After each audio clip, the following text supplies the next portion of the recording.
Hello and welcome to the France 24 interview. Our guest today is Richard Attias, who is the founder of the New York Forum and was for years the man who organized the World Economic Forum in Davos, a well-known place where leaders have met for years. Richard Attias, thank you for coming on the France 24 Thank you for inviting me, Mark.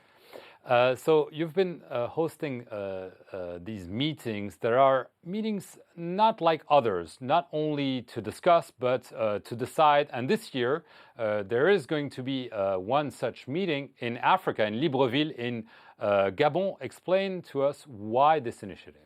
First of all, as you said, the New York Forum was founded 2 years ago as a call to action. And I decided to do it in New York because this is from where the economic crisis started. And I know how New York is quite so energetic, so dynamic. And the resilience in New York shows you how people can, when they work together and decide to find solutions, how they can find solutions. So it was a call to action. It's a format of 2 days. It's really for, by invitation only, the population of top decision makers, mainly business leaders and young entrepreneurs, meeting together to try to find solutions to the major issues that the global economy is facing. So in 2010, 2011, we came with ideas, solutions, which were even proposed to the G20, because I'm a strong believer on public-private partnership. And we had great speakers from Carlos Slim to Christine Lagarde to Rupert Murdoch, and we came with ideas. So then I had a great global group, people coming from China, from Europe, from Latin America, but I have to confess that was missing an important piece for me, which was African leaders. Only few Africans were able to come. Why? For many reasons. As you know, it's not easy to get a visa to come to the United States. As you know, the cost to travel to America is still very high. And for even entrepreneurs in Africa, it's better to keep, I would say, your budget to grow your business than to go and attend conferences. So this is why I made a bet with myself. I said at the end of 2011 that I have to do something in Africa. As you maybe know, I was born in Morocco. I am a real African. I really support the continent for years. I follow what is happening in this amazing continent of 1 billion people. I think Africa could be part of the solution and not anymore just a problem for the rest of the world. When you have a growth of 6%, some countries with 2 digits, like Ghana, like Ethiopia, and so on, I decided to create a New York Forum Africa. And we are doing it in Gabon in partnership with the Omar Van Gogh Foundation. And why in Gabon? First of all, because it's a country which is very well located. I think after 2 years, it's a country which managed very well the transition with a new leadership. And you know, they have a very interesting business plan, which I call the Green Gabon, the Gabon of Services, and the Gabon of Industry. And I think this triptych could be extended to the whole continent as a business model. So this is why we are doing in Libreville, with the great support of the local authorities. And I'm convinced that it will be a very interesting rendezvous, which I hope will happen every year. There is, though, some controversy around Gabon's leadership, lack of transparency, corruption. Is there any concern to be associated with a country that's not perfect? You know, I was hearing the same thing when in 2007, I was working on organizing the opening ceremony of the Olympics in China, which was in 2008. And I have to say that the best way to go to countries which are supposed to be not transparent, where you have some potential governance issue, the best way is not to ignore them, is to go, to discuss, to dialogue, to bring the worldwide community, and to really discover by yourself what can be done and what cannot be done. So I'm a strong believer that these platforms at least help to dialogue and to put people together. And frankly speaking, I think the best thing to do when you have to fight against all these potential issues all over the place are to go and to organize things there. Is this a symbol, to kind of shift from America to Africa? Some people are talking about the transition that old economies are leaving center stage and enter new economies. Obviously, there's a lot of talk about emerging countries. Is this? Definitely, I think there is a globalization of the economy, as you know, better than me, by observing the world. And France 24 now is everywhere. You are even 3 languages, French, English, and Arabic. So you are a global influencer and an observer of what is happening. Latin America is definitely growing. China and India are economies which are growing for, I think, years. These countries, some of them are part of the BRIC. Then you added the S for the BRICS for South Africa, but definitely Africa is not anymore a place or a continent on the side. It is part of the global economy. The question is, what will be the impact of the euro crisis? What will be the impact of the American elections, which are quite polarizing the country, because it's for the next 11 months, America is looking only at its internal affairs, I would say, and we cannot continue to ignore Africa. So I think that Africa has to take its destiny in its hands. There are a new generation of leaders.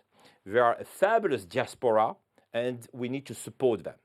This is why we started even a partnership with the African Business Club of Harvard Business School, because I'm a strong believer that the future of Africa will be also thanks to its diaspora and thanks to its elites. So we need to support it. You mentioned that you were born and raised in Morocco. I want to ask you a question about the evolution there. Obviously, the region has been in turmoil. Morocco is trying to find a middle way. I think the transition was fabulous. I have to be very objective. The way it was managed, the leadership which was demonstrated, by the king. By the king, His Majesty King Mohammed VI. I think it was very well done. I'm going quite often in Morocco now, more and more. I even opened the headquarters of our Africa business, Richard Attias and Associate Africa in Morocco, just a few weeks ago. So it will be, and I see Morocco as being really a gate to Africa in many areas. But some people are saying the transition is far from complete. It's far from a democracy. But you know, when you see what was achieved in less than 1 year, in less than 1 year, it was a change of the constitution, elections, a new government. So I think that we have to at least acknowledge that this is a great achievement.